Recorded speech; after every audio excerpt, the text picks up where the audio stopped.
es tracta d'un lloc amb molta sensibilitat. La Reserva Natural Integral de la Punta de Cap de Creus és un lloc únic pel que fa a aspectes geològics, paisatgístics, i per tant hem de garantir que la gent visiti aquest espai en condicions, ho fa de forma ordenada i ho fa de forma satisfactòria tant per al parc, pel que fa a la preservació de les valors naturals i del paisatge, com també per al propi visitant. Sí, la idea és fer minibusos a partir d'un punt que és el Corral d'en Morell, que és a la zona prèvia a Salqueria, és entre el poble i l'inici del parc, a la sortida del poble en direcció nord-est, cap a la punta i cap al far de Cap de Creus.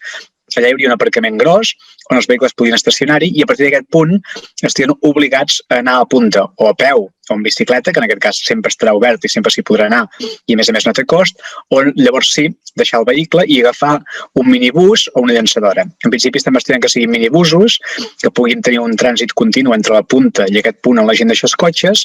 i estem acabant de valorar doncs, els horaris, l'horari d'obertura, l'horari de tancament,